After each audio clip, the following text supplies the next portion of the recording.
Bismillahirrahmanirrahim. Assalamualaikum warahmatullahi wabarakatuh.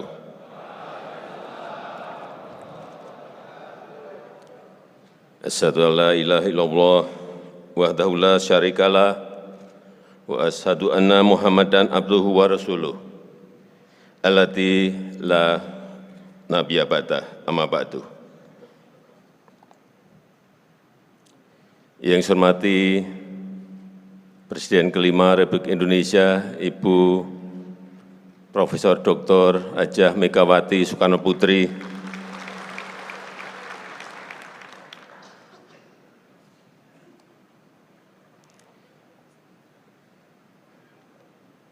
yang saya hormati Ketua Umum PP Muhammadiyah, Bapak Profesor Dr. Haidar Nasir, beserta seluruh jajaran pengurus PP Muhammadiyah, yang saya hormati para Menteri Kabinet Indonesia Maju yang tidak bisa saya sebut satu persatu, Panglima TNI, Kapolri, beserta seluruh Kepala Staf yang hadir, yang saya hormati Gubernur Provinsi Kalimantan Timur, beserta Wakil Gubernur dan Wali Kota Balikpapan, serta juga hadir Gubernur Jawa Tengah,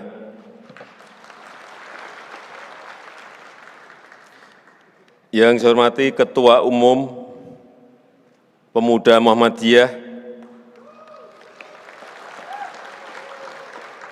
Bapak Sunanto, Cak Nanto,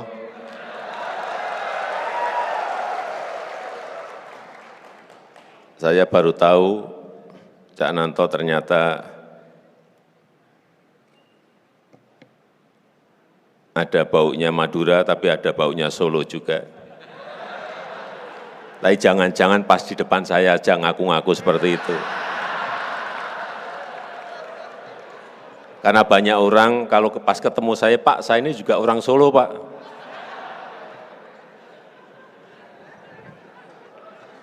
Nanti coba akan saya cek ke beliau. Dari silsilah yang mana, dari terah yang mana.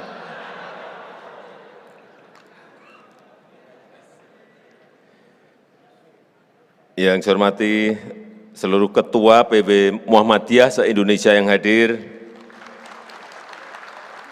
Bapak Ibu hadirin dan undangan yang berbahagia. Saya betul-betul menaruh harapan besar pada Muktamar ke-18 Pemuda Muhammadiyah ini untuk menghasilkan agenda besar dan langkah-langkah besar. Mengapa?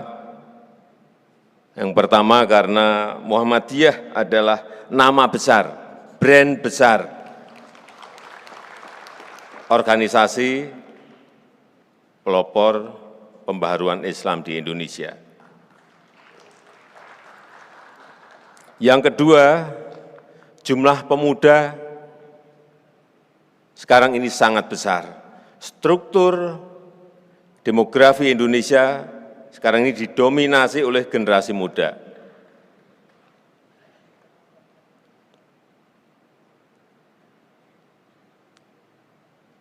Tahun 2023 jumlah penduduk kita sudah 280 juta.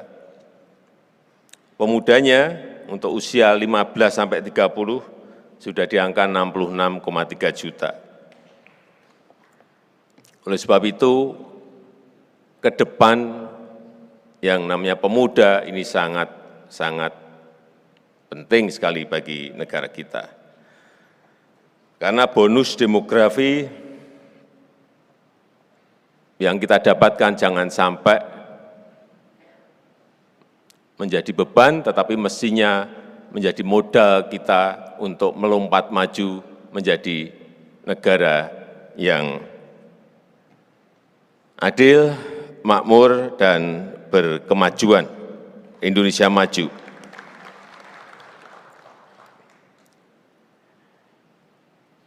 Kalau bonus demografi ini betul-betul tidak kita garap secara baik, ini akan menjadi beban kita semua. Oleh sebab itu, pembangunan SDM menjadi sesuatu yang sangat penting, dan kalau saya melihat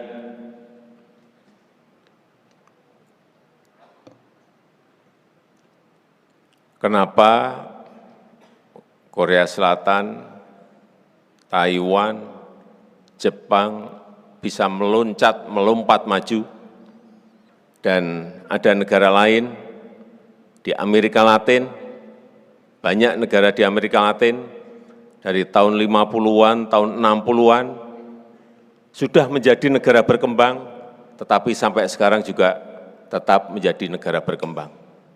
Saya lihat secara detail apa sebabnya.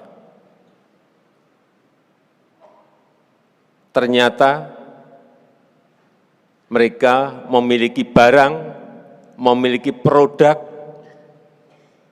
yang dihasilkan oleh SDM mereka yang menyebabkan negara lain itu tergantung pada dia.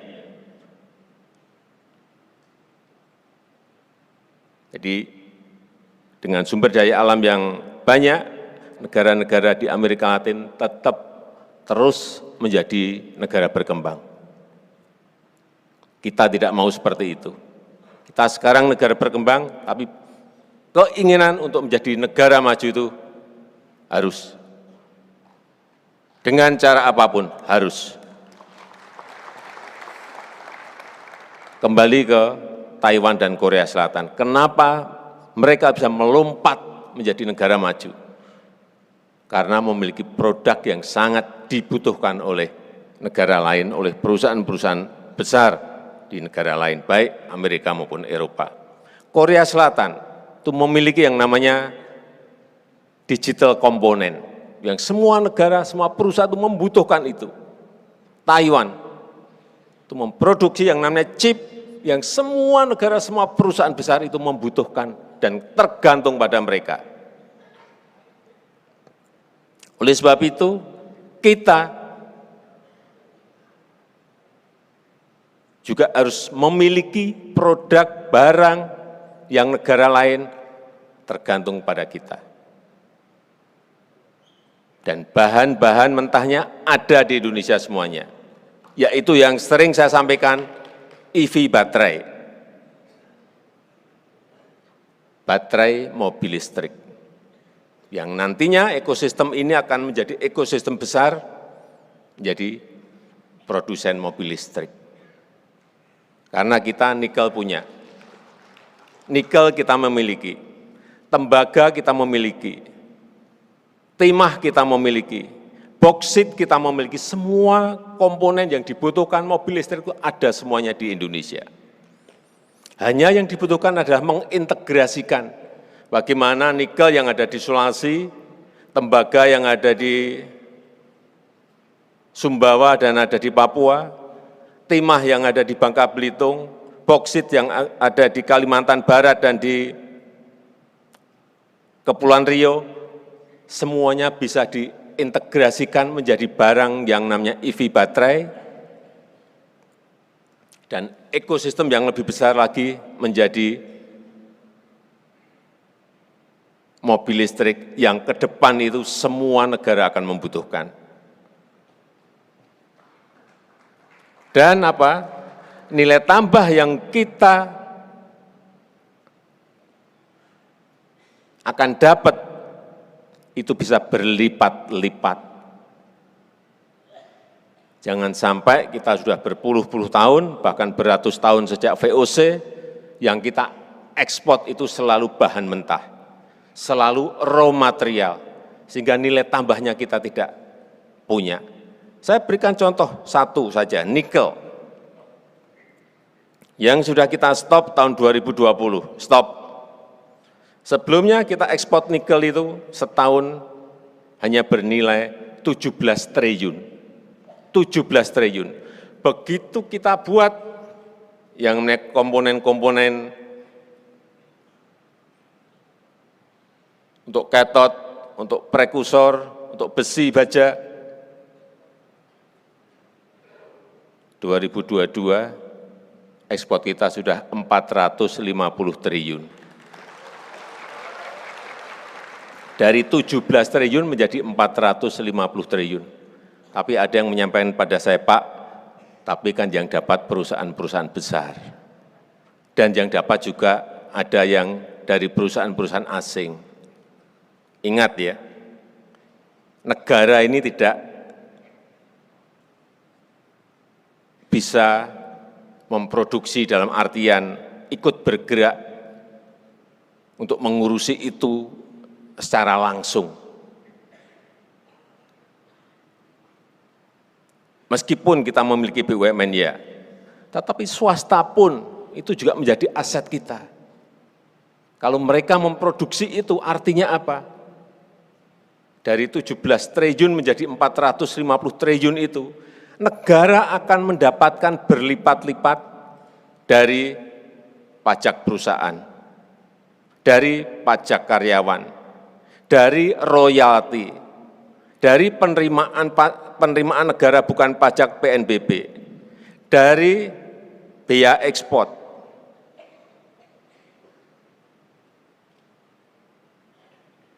dari royalti. Kalau kita juga ikut memiliki saham sebagai contoh di Freeport, kita akan dapat ini. Dari sinilah negara mendapatkan penerimaan, mendapatkan pendapatan, dan ditransfer lagi ke daerah, ditransfer untuk dana desa, ditransfer untuk bantuan sosial, dapatnya dari situ. Sehingga kalau ekosistem besar ini kita dapatkan, dan sudah bertelur mereka, telurnya tinggal kita minta, kita ambil. Inilah konsep besarnya seperti itu. Jangan sampai ada yang berpendapat, Pak, yang dapatkan perusahaan besar. Bukan. Kita pun, negara pun juga mendapatkan itu. Dari tadi yang saya sampaikan, pajak, penerimaan negara bukan pajak, dan dari biaya ekspor. Saya berikan contoh, boksit.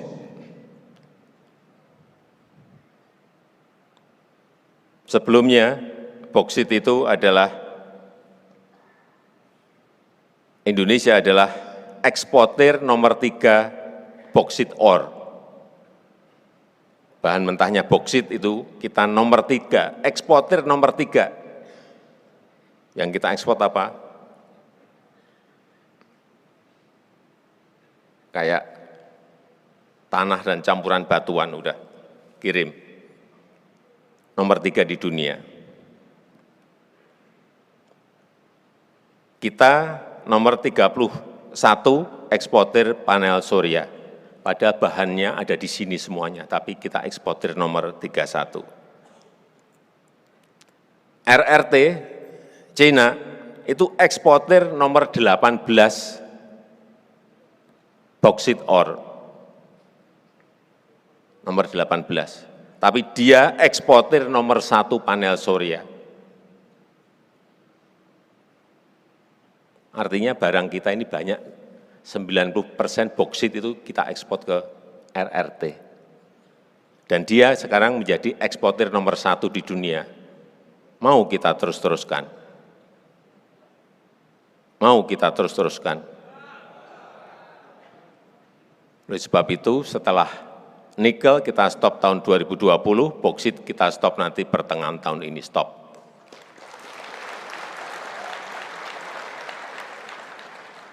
Tapi kita masih ada persoalan besar satu.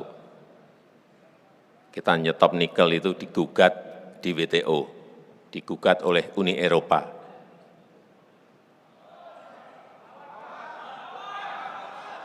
Jawabannya itu,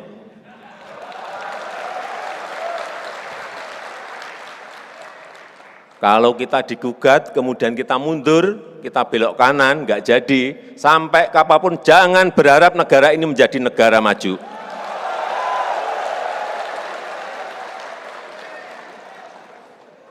Gugat, kita sewa lawyer yang baik, tetapi kalah.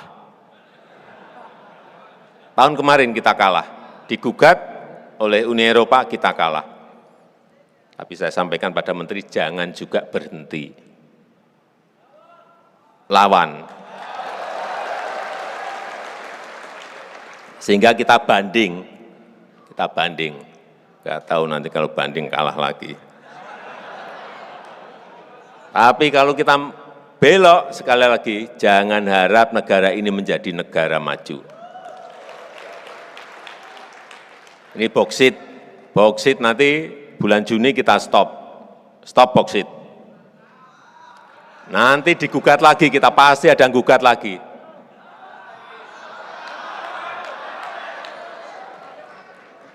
Ya kita lawan lagi. Kalah, ya tetap maju terus, jangan kalah kita belok, percaya saya. Karena dari sinilah, industri inilah yang akan menciptakan lapangan kerja yang sangat besar sekali. Sangat besar sekali. Setelah boksit, nikel stop, boksit stop, nanti tembaga stop, timah stop,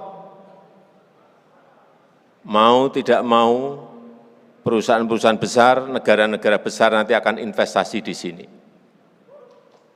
Saya sampaikan waktu bertemu dengan Uni Eropa,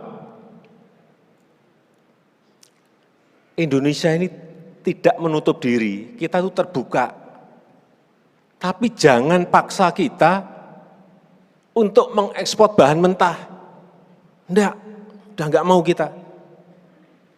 Kalau kamu ingin memproduksi katot, prekursor, panel surya, silakan datang ke Indonesia, kita terbuka. Kurang apa kita? Kamu boleh bekerja sama dengan perusahaan di Indonesia. Kamu boleh bekerja sama dengan BUMN Indonesia. Kamu juga boleh mendirikan sendiri di Indonesia. Juga tidak apa-apa. Tetapi industrimu, pabrikmu itu ada di Indonesia, bukan ada di Eropa. Karena dari situlah kita akan mendapatkan sebuah manfaat yang sangat besar. Kesempatan kerja yang seluas-luasnya bagi rakyat kita. Larinya ke sana. Sekarang ini contoh peluang industri kalau kita melakukan hilirisasi. Nikel menjadi EV baterai itu bisa 67 kali nilai tambahnya. Boksit menjadi panel surya itu bisa 194 kali. Bayangkan masa kita mau ekspor hanya dapat sekali aja. Ini bisa 194 kali hasilnya. Tembaga menjadi elektromotor itu bisa 77 kali. Timah menjadi komponen elektro PVC itu bisa 69 kali. Gas alam, jadikan pupuk, jangan diekspor hanya dalam bentuk gas alam, bisa 4 kali. Belum yang kelautan, belum yang perkebunan. Mau kita terus-teruskan, kita ekspor bahan mentah? Enggak, stop.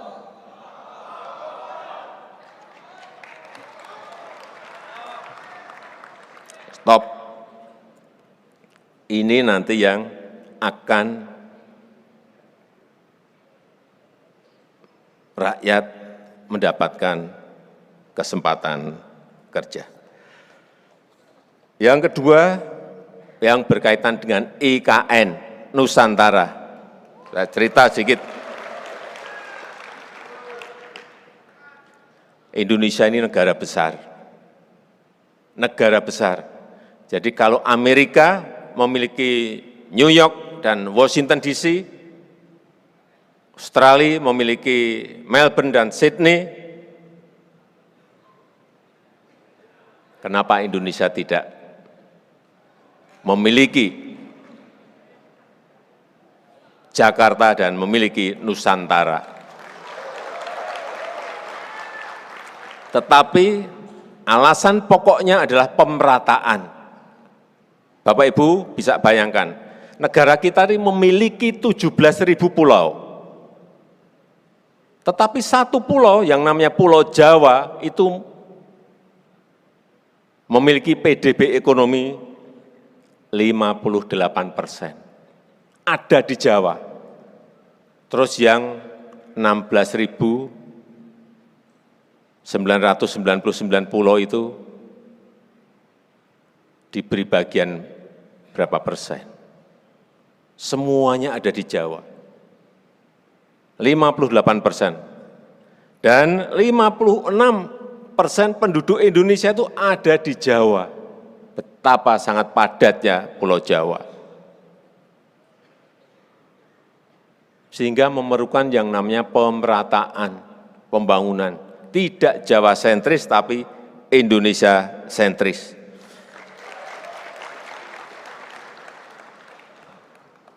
Dan yang perlu saya ingatkan, bahwa kita pindah ke ibu kota Nusantara ini juga ini bukan gagasan saya, enggak. Ini sudah sejak Bung Karno tahun 60. Bung Karno sudah akan memindahkan ibu kota Jakarta itu ke Kalimantan, yaitu di Palangkaraya. Sehingga waktu FS itu juga, semuanya kita lihat lagi, di titik mana yang paling baik untuk perpindahan ibu kota itu. Dan yang paling penting, kita ini juga bukan hanya sekedar pindah gedung kementerian, bukan itu, bukan fisiknya yang ingin kita pindah. Kita ingin memindahkan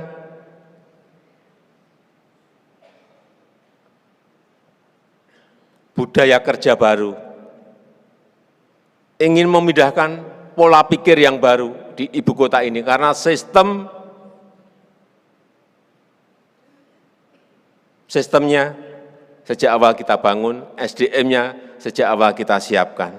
Sehingga kita harapkan nanti ibu kota baru ini betul-betul sebuah ibu kota yang negara lain tidak memiliki, negara lain tidak memiliki. Memang ini bukan pekerjaan yang hanya setahun, 2 tahun. Ini mungkin akan selesai, insya Allah mungkin 15 tahun sampai 20 tahun. Tapi kita harus berani memulainya. Jakarta sendiri sudah sangat padat, sangat macet. Tetapi Jakarta tetap akan terus kita perbaiki dan menjadi kota bisnis, kota pariwisata, kota ekonomi, dan Nusantara menjadi kota pemerintahan. Saya rasa itu yang ingin saya sampaikan dalam kesempatan yang baik ini, dan dengan mengucap Bismillahirrahmanirrahim, pada siang hari ini saya buka Muktamar ke-18 Pemuda Muhammadiyah tahun 2023. Terima kasih. Wassalamualaikum warahmatullahi wabarakatuh. Dan 2 menit gambaran untuk ibu kota baru. Terima kasih. Dimohon berkenan mendampingi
Dimohon berkenan kepada Presiden Republik Indonesia untuk melakukan prosesi peresmian yang akan didampingi oleh Ibu Megawati Soekarno Putri, Ketua Umum Pimpinan Pusat Muhammadiyah, Ketua Umum Pimpinan Pusat Pemuda Muhammadiyah, Sekretaris Negara, dan Gubernur Kalimantan Timur.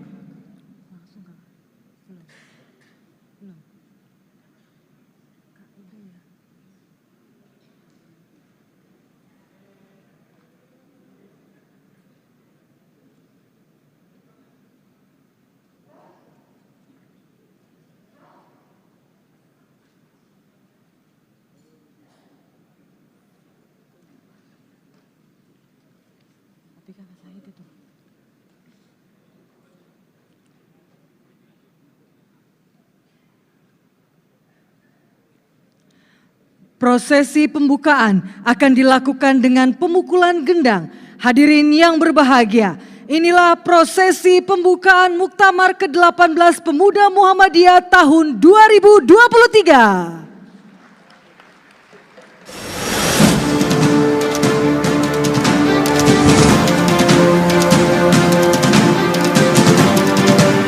Dengan pemukulan gendang, maka dengan ini Muktamar ke-18 Pemuda Muhammadiyah tahun 2023 resmi dimulai. Mari kita berikan tepuk tangan yang meriah.